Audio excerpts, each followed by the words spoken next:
Did you guys see that? The Casper referee girl just like pokes her head in like with a giant smile on her face. Oh man, she looks so friendly. I thought she was gonna like try and sell him Girl Scout cookies while he's in the booth or something. Oh man, I'd buy Girl Scout cookies from her. She looks really nice and friendly actually.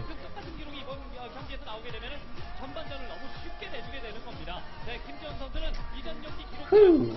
All right.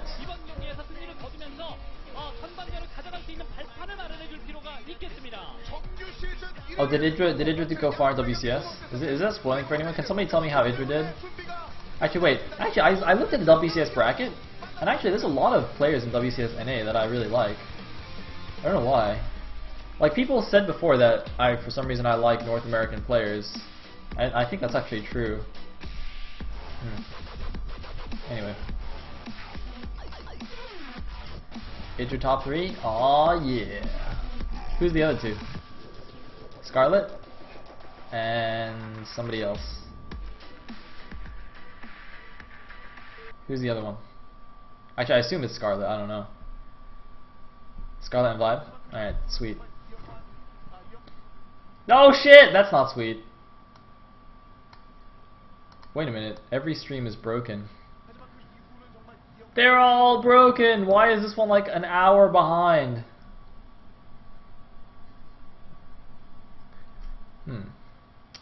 Well, this is not ideal. This is in fact less than ideal.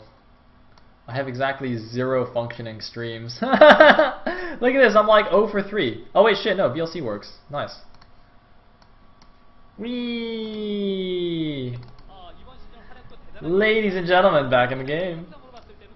In the bottom left, as some colored Protoss, we have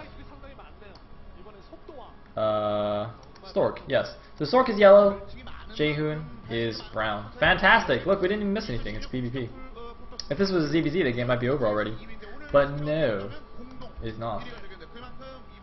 Woo! Alright, nice. So, yes, sincere apologies for technical issues. So weird. I mean, like now, you know, it's so funny, like, cause people always get so mad when things go wrong, like the NASL sound guy, or you know, like IGN had a big fumble at their final thing, at the TAC finals. And I mean, I completely understand. It's like so many times these things they go wrong. It's like it's not even your fault. It's like what do you actually do? You know, it's like shit breaks. It's like oh, you try and fix it, but it's already too late, man. People just get super mad. Like could you imagine if this was like some finals of some event and they just had to keep switching streams because this just didn't work? Oh, I could see all the angry Reddit posts right now. It's terrible. It's terrible. So, in the meantime, looks like both players have gone for core first, skipping the first zealot. So they'll go core, zealots, and then straight into dragoon production.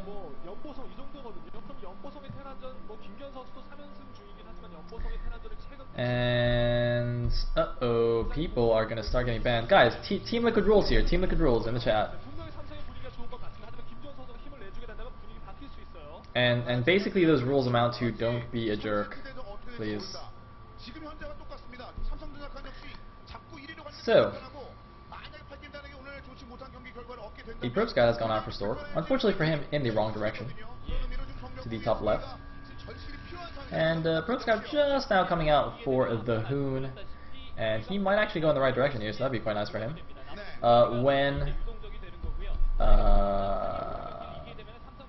When Stork sees that probe come in from the timing, he'll probably figure out that they're close positions. Let's see if he actually figures out. Actually, by then it probably won't even matter because this probe will be almost to the top right anyway. So, unfortunately for Stork, that earlier scout not really paying off. Jaehoon meanwhile has gone for 2 gateways. Stork's still on the 1.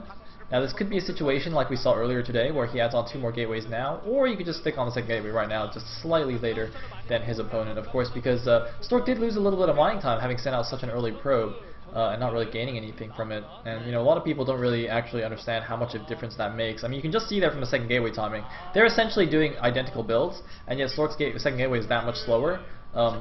Primarily because of that probe. I don't think it was entirely because of the probe, but a lot of it was just losing that mineral income.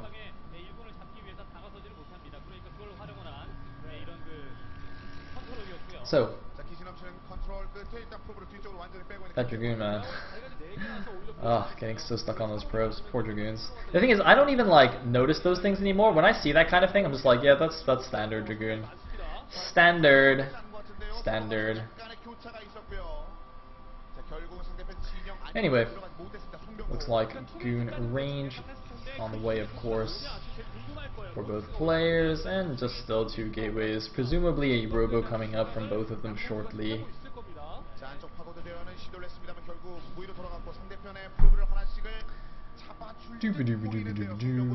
Oh, he's not going to finish it off.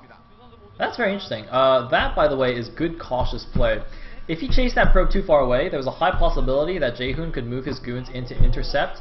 And as we saw, and as you guys saw, there's 4 Dragoons of Jaehoon against just the 2 of Stork. Stork definitely could have possibly lost those 2 Dragoons, so I like that he pulled them back without worrying too much about the probe. He can always kill it off later. He has sent out some Dragoons to go and look for it. I think he might barely catch it now if the observer shows us, but it looks like he's not going to show us. I think he killed the probe. Oh no, he's going back to chase it. Is he? Okay, that probe's actually going to go back into Stork space. I don't know why the observer's not showing this, but anyway, the observer shows us instead that there's a nexus, in fact, from Jaehoon. So Jaehoon actually not going for the robo, going for the nexus. And look at this, probe from Jaehoon goes right back into Stork space, sees everything that's going on. So Stork regretting a little bit that he didn't go chase that probe down.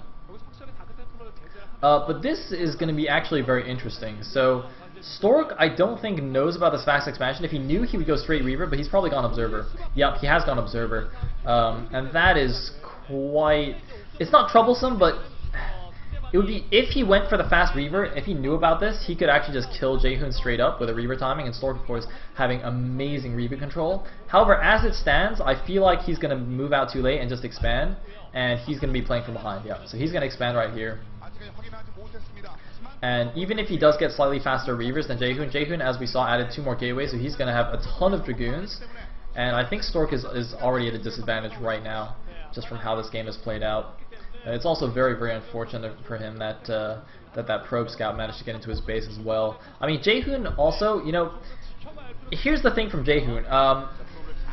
Like, let's say he hadn't got that second scout in, like, potentially Stork could have DT rushed him. Like, Jaehoon's build right now just is hard countered by DT rush. He has no detection, obviously. We actually saw that happen previously in a Pro League game where I think it was Trap actually got owned by a DT rush when he fast expanded and just went for gateways. But unfortunately for Stork, he got his robo scouted, so Jaehoon knows it's not anything like that. Jaehoon probably will assume that it is an observer first, so he even knows that he's not in danger of an early Reaver attack. And now the observer comes over, and the observer showing us by clicking the minerals that Stork can also click the minerals. See that just a few have been mined, so the expansion has not been up and running for too long.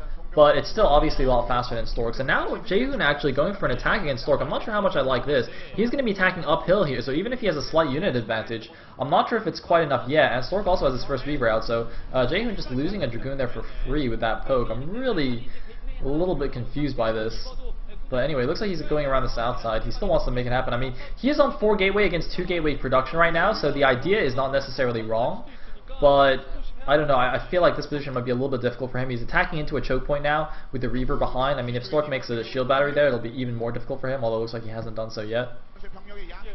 And Stork also is lacking in a shuttle, so that Reaver is still in danger of getting sniped, but Jaehoon has to be very, very careful. Those 3 Zealots are actually going to be quite crucial. Zealots do a very good job of tanking shots from Dragoons. They also help cause Scarabs, like, if a Scarab targets a Zealot, because it's running away from the rest of the Dragoons anyway, you won't get as much splash damage from the Scarab.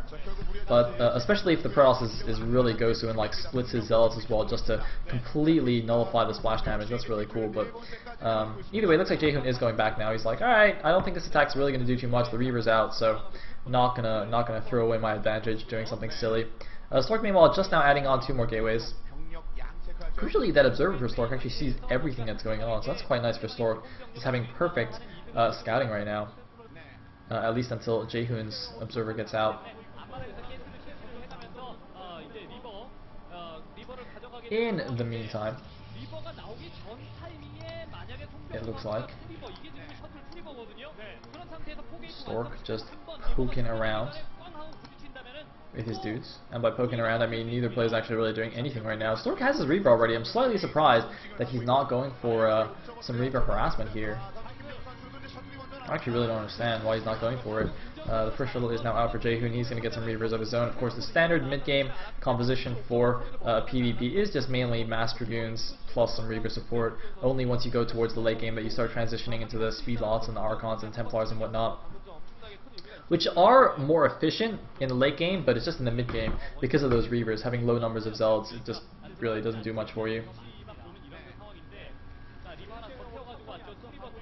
Anyway, man, this is crazy. I like it's all talking about PvP and whatnot and all this metagame shit, and I just glance over the chat and people are like, ah, it's Pikachu in all caps. Who cares about metagame? Who cares about strategy, man? Let's just like look for pictures on the minimap. It's like those people who like look at clouds and look for like animals in the clouds or something. Let's just do like minimap spotting. It's like the Rorschach test but with a minimap. That actually be quite interesting to see what animals or what things various pro gamers see on minimaps. Leads you to gives you an insight into their personality. Anyway, oh, here we go. Stork going for an attack. He's leading with the Reavers, though. That's very, very dangerous. The shuttle taking a lot of damage. The shuttle goes down immediately, but oh my god, Stork obliterating everything with his Reavers. Even the stream has gotten taken down by a stray Scarab shot. Unfortunately, we were caught in the crossfire here. We took some splash damage from one of Stork's Scarabs, but Stork just absolutely crushing through. GG! Oh my goodness, Stork is so happy. Look at that. He doesn't even want to leave the booth. He's like, did I win? He's like, can I leave now? He's so confused. He doesn't even understand. Stork, you won, bro. You can leave. You can go out the booth now. Look at it. Look at him. He's so confused. Oh, I love it. I love it. Well done, Stork. Well done. And Khan, 2-0s, the Brutor best of 3. C doesn't even play. I am so confused. Why would you send out Tyson in set 1 instead of C? I'm pretty sure C could have actually beaten Shine, because C's TVZ is his best matchup. Well, actually, no, his TVT's okay. But well, most TVZ is the best matchup for most Terrans. So yeah, Stork is going to 2-0 that, and we are going to go on to the StarCraft 2 matches straight away here. So let's see if Comp can take those.